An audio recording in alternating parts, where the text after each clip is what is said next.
Hello दोस्तों, good morning to all of you. दोस्तों, the civil time के platform पे एक बार पुनः आपका स्वागत है।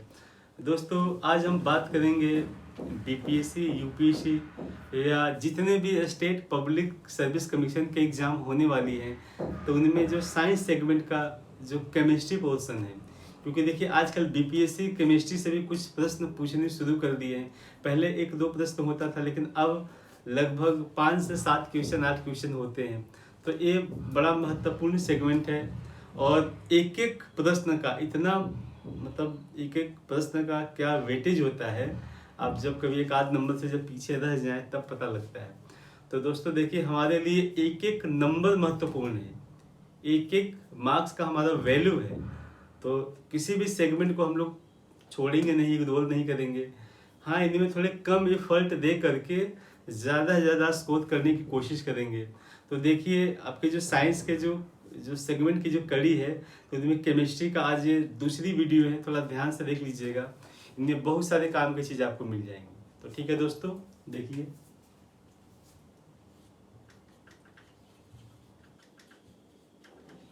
केमिस्ट्री में हम लोग शुरू किए थे मैटर एंड इट्स स्टेट।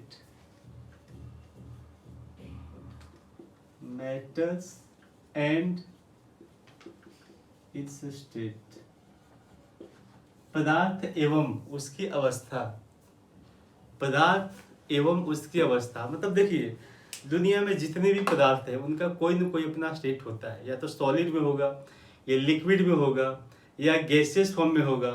अब कुछ और भी उसके फॉर्म मिल गए, जैसे प्लाज्मा फॉर्म में होगा, या फिर आपका एक है नया बीईसी, बोस आइंस्टीन कंडेंसेशन, जिसे बोलते हैं हम लोग ड्राई आइस। ड्राई आइस या सूखा बर्फ, ये एक एक एक कार्बन का एक सॉलिड फॉर्म होता है, जो गैसियस फॉर्म उसको इतना कंडेंस कर दिया जाता है लो टेम्परेचर पे कि वो एक बर्फ की तरह हो जाता है।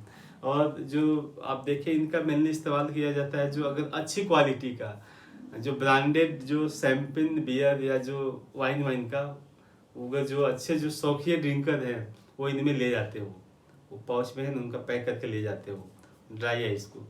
तो देखिए, ये एक पांचवी जो फिफ्थ स्टेट है।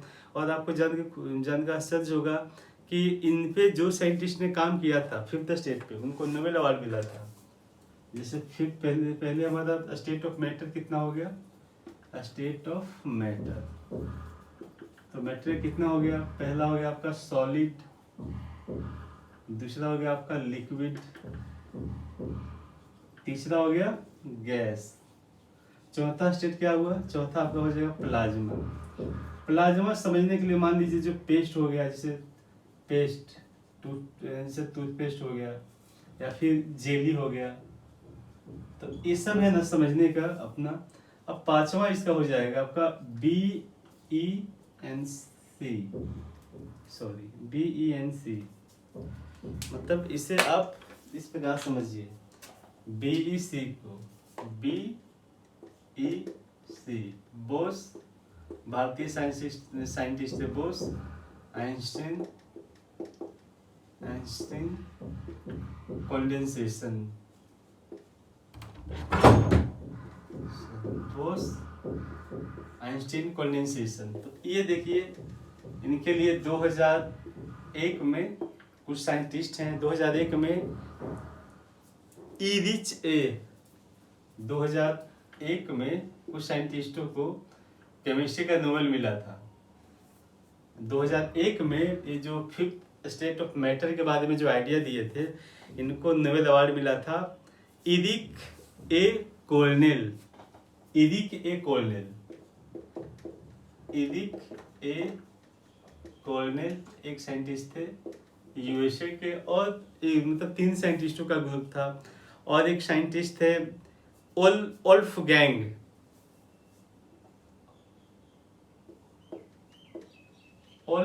और एक और साइंटिस्ट थे। तो देखिए, इन लोगों को मिला था इसके रिसर्च के लिए नोबेल मिला था फिफ्थ स्टेट ऑफ मैटर के लिए 2001 में। तो देखिए, आपके लिए ये अब महत्वपूर्ण नहीं है, लेकिन जानकारी होनी चाहिए कि मान लीजिए जो पांचवी स्टेट के बारे में जो आइडिया दिए, मतलब इतना वैल्यूएबल और इतना महत्वपूर्ण था कि उनके केमिस्ट्री का नोबेल दिया गया। तो दोस्तों देखिए, जो केमिस्ट्री पे अभी जो हम लोग बात करने वाले हैं, तो इनके एक एक सेगमेंट को थोड़ा ध्यान से देखिएगा। तो देखिए, पहले हम बात की आपसे सॉलिड, लिक्विड एवं गैस, प्लाज्मा एवं बीएससी, बोथ इंस्टेंट कंडेंसेशन। तो सॉलिड, तो देखिए सॉलिड का क्या होता है कि अगर सॉलिड को हम देखेंगे तो इनका क्या होता है, इनके जो शेप साइज बिल्कुल फिक्स होते हैं। तो इनके पार्टिकल का नेचर देखिए, तो इनके पार्टिकल जैसे सॉलिड का देखेंगे, इनका या तो क्रिस्टल फॉर्म में होगा, फिर होगा आपको एमोर्फियस सॉलिड होगा, या फिर मान लीजिए जैसे भूरे टाइप का, जैसे क्रिस्टल होते हैं, मतलब जैसे सॉलिड का देख लीजिए, ध्यान रखिएगा ये मैटर मेनली 3 प्रकार के होते हैं, 3 सॉलिड, लिक्विड, गैस। 2 स्टेट और पता लगा है, प्लाज्मा एवं बोथ इंस्टेंट कंडेंसेशन। ध्यान रखिएगा। तो 10 सॉलिड के बारे में बात करेंगे। तो सॉलिड के कितने फॉर्म में जाएंगे, पहला आप क्रिस्टल फॉर्म में। क्रिस्टल फॉर्म में क्या होगा, जैसे क्रिस्टल में देखेंगे कि इसके जो, जैसे इसका एग्जांपल आपका सोडियम क्लोराइड नमक हो जाएगा, चीनी होगा, मिश्री हो जाएगा, या बहुत सारे ऐसे जो कुछ डेकोरेटिव आर्टिकल होते हैं जो गिफ्ट विफ्ट देने के लिए, तो ये भी क्रिस्टल, या कुछ ग्रेफाइट का, फिर क्वार्ट्ज का, या डायमंड इज मतलब सबसे बढ़िया एग्जांपल है क्रिस्टल का, तो डायमंड है। तो क्रिस्टल फॉर्म का आप देख लेंगे, क्रिस्टल का एग्जांपल देख लीजिए, क्या हो जाएगा इसका, डायमंड हो जाएगा आपका, ग्रेफाइट हो जाएगा आपका, साल्ट हो जाएगा, शुगर हो जाएगा। मतलब इतने सारे एग्जांपल हैं। मतलब इनमें क्या होते हैं कि जो पार्टिकल के बीच गैप बहुत कम होता है, बहुत क्लोजली पैक होते हैं। तो जैसे सॉलिड में क्या होते हैं कि जो क्रिस्टल में 2 पार्टिकल के बीच में स्पेस बहुत कम होता है, बिल्कुल पैक होते हैं, बिल्कुल, समझ गए। ये जो जिनका बिल्कुल पार्टिकल बहुत क्लोज हो, पैक्ड हो, तो क्रिस्टल हो गए। और जैसे डायमंड दुनिया का सबसे हार्डेस्ट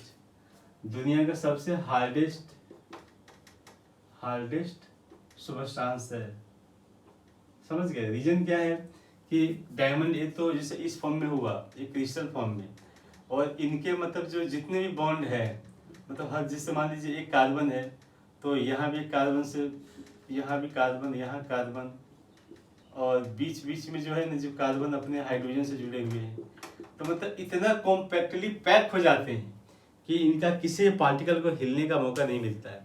और वही अगर ग्रेफाइट के देखेंगे तो देखिए ग्रेफाइट के ऐसे हो जाएंगे, ऐसे हो जाएंगे, समझ गए। तो अब क्या होता है कि कुछ बॉन्ड इनका कमजोर हो जाता है, जैसे इतने कॉम्पैक्टली पैक नहीं है, तो इसीलिए ग्रेफाइट भूरे होते हैं।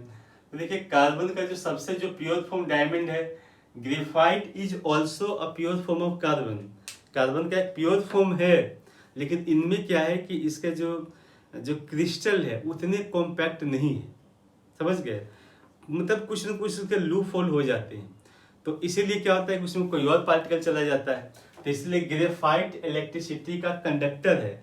देखिए जो डायमंड है, डायमंड हीट एंड इलेक्ट्रिसिटी का बैड कंडक्टर, मतलब डायमंड से हीट और इलेक्ट्रिसिटी पास नहीं कर सकता, लेकिन ग्रेफाइट में क्या होता है कि इलेक्ट्रिसिटी पास करता है, बिकॉज ऑफ उनके जो कंपोजिशन है, जो बीच में जो गैप रह जाते हैं, पार्टिकल का बॉन्ड उतने कंप्लीट नहीं है, और उसके जगह खाली जगह पे कोई और पार्टिकल चला जाएगा, कोई और एलिमेंट चला जाएगा, तो फिर क्या होता है कि इससे इलेक्ट्रिसिटी और हीट को ट्रांसफर करना शुरू कर देते हैं, ये समझ गए। क्रिस्टल, एमोर्फस, और फिर क्या होता है कि सुपर कूलेड लिक्विड या सुपर सॉलिड, ये इनके अपने स्टेट्स होते हैं, समझ गए। तो सॉलिड के बारे में हम लोग ज़्यादा नहीं जानेंगे, हम इतना ही पढ़ेंगे कि सॉलिड या जो क्रिस्टल फॉर्म में जो पार्टिकल्स होते हैं, इनके बीच स्पेस बहुत कम होता है, ये इनके जो पार्टिकल कॉम्पैक्टली पैक होते हैं, इसीलिए ये हार्ड होते हैं, समझ गए। और देखिए अगर आप ऐसे देखेंगे जैसे मॉलिक्यूल्स को अगर और थोड़ा सिंप्लीफाई करके देखेंगे तो कुछ आपको होमो होमोमोलिक्यूल्स सब्सटेंस मिलेंगे, मतलब मॉलिक्यूल्स इन सेम एलिमेंट्स होमोमोलिक्यूल्स। फिर हेटेरोमोलिक्यूल्स मतलब डिफरेंट टाइप के जो एलिमेंट का कंपोजिशन, जैसे अगर डायमंड को देखेंगे या अगर ग्रेफाइट को देखेंगे तो होमोमोलिक्यूल्स हैं, मतलब एक ही प्रकार के एलिमेंट से मिलकर बने होते हैं। और मान लीजिए हेटेरोमोलिक्यूल्स होते हैं तो डिफरेंट टाइप के, जैसे मान लीजिए इसे समझने के लिए होमोमोलिक्यूल्स एंड हेटेरोमोलिक्यूल्स, अगर इनको समझना है तो कैसे समझेंगे? तो डायमंड ग्रेफाइट ये क्या हो जाएंगे? होमोमोलिक्यूल्स। जैसे होमोमोलिक्यूल्स मतलब होते हैं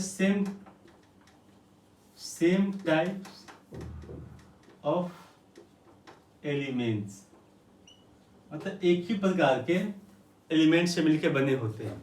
इनका कंपोजिशन जैसे मान लीजिए O2 हो गया, H2 हो गया, फिर C2 हो गया, N2 हो गया, तो ये क्या हो जाएंगे? एक टाइप के हैं, तो ये हो गए आपको होमोमोलिक्यूल्स। समझ गए? हेटेरोमोलिक्यूल्स से मतलब डिफरेंट टाइप के होते हैं। हेटेरोमोलिक्यूल्स मतलब होते हैं डिफरेंट टाइप के, जैसे मान लीजिए H2O है ना, फिर आपका CH4, फिर हो गया आपका जैसे C12, H22O11 मतलब चीनी का या ग्लूकोज का, C6H12O6, ये सब क्या है? हेटेरोमोलिक्यूल्स, मतलब अलग अलग पदार्थ का। इनके में देखिए पदार्थों क्या है, हाइड्रोजन और ऑक्सीजन का इनके रेशियो क्या है, मतलब अगर इनके देखेंगे तो कितना हो जाएगा, जैसे मतलब हो जाएगा 1:8 का, 1:8 का हो जाएगा। अगर पार्टिकल के देखेंगे 2:1 का, मतलब 2 हाइड्रोजन है, 1 ऑक्सीजन है। इसमें देखिए क्या है कि 1 कार्बन है और 4 हाइड्रोजन है। कार्बन का क्या है, कार्बन 1 है और 4 हाइड्रोजन है। तो ये इनका डिफरेंट टाइप के पदार्थ हैं, डिफरेंट टाइप्स ऑफ एलिमेंट्स हैं, और इनका प्रोपोर्शन भी, इनका रेशियो भी, इनका मास अलग है, इनका नंबर्स ऑफ पार्टिकल अलग हैं। तो ये सब हो जाएंगे क्या, ये आपको हो गए हेटेरोमोलिक्यूल्स। हेटेरोमोलिक्यूल्स में वाटर हो गया, अमोनिया हो गया इनका। और देखिएगा जैसे हेटेरोमोलिक्यूल्स में वाटर, मीथेन हो गया आपका, मीथेन आपका ये हो गया, शुगर हो गया, शुगर ये आपका ग्लूकोज हो गया, ग्लूकोज के बाद फिर क्या हो जाएगा, NH3 हो जाएगा, अमोनिया हो जाएगा। तो ये सब हेटेरोमोलिक्यूल्स के एग्जांपल्स हैं। समझ गए? तो अभी स्टेट ऑफ मैटर में क्या क्या पढ़े, जैसे सॉलिड, लिक्विड, गैस, ये 3 हम पढ़ ही लिए। फिर इनमें अब मॉलिक्यूल्स का टाइप क्या होते हैं, तो एक होमोमोलिक्यूल्स हो गए, मतलब सेम टाइप के एलिमेंट्स। जैसे हमने एग्जांपल दिया आपका O2, H2, N2।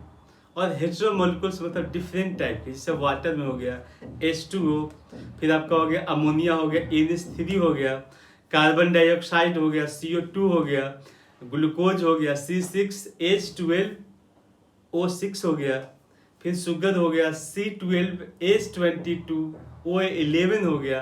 तो ये सब इनका अपना डिफरेंट टाइप का आपका हो गया। तो दोस्तों बिल्कुल ध्यान देखिएगा, ये सॉलिड, लिक्विड का देखिएगा। लिक्विड के क्या होता है कि लिक्विड के जो पार्टिकल्स होते हैं इनके बीच स्पेस थोड़ा कम हो जाता है, जैसे इनके बीच तो, सॉलिड के बीच तो गैप होता नहीं है, बहुत कम होता है, लेकिन लिक्विड में थोड़ा सा गैस और भर जाता है, मतलब लिक्विड में गैस बढ़ गया। तो इसको थोड़ा सा देख लीजिए। लिक्विड का 2 फीचर आप ध्यान रखिएगा। लिक्विड का क्या होता है, जैसे लिक्विड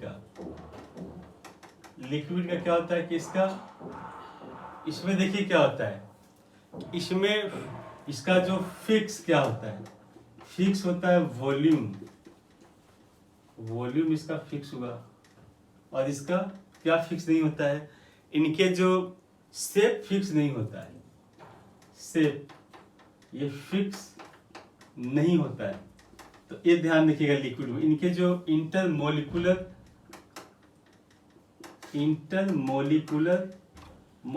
जो स्पेस है, स्पेस थोड़ा सा जैसे सॉलिड के कंपेयर में ज्यादा होता है। सॉलिड के कंपेयर में इंटरमोलिकुलर स्पेस ज्यादा होता है, और जो गैस के कंपेयर में, जैसे मान लीजिए हो गया सॉलिड, लिक्विड और गैस। तो गैस में क्या होता है, इनमें स्पेस ज्यादा होता है ना, मतलब ज्यादा हो गया स्पेस, इसमें बहुत कम हो गया, और इसमें हो गया बिटवीन में हो गया, मतलब इसमें थोड़ा सा स्पेस ज्यादा हो गया इनमें।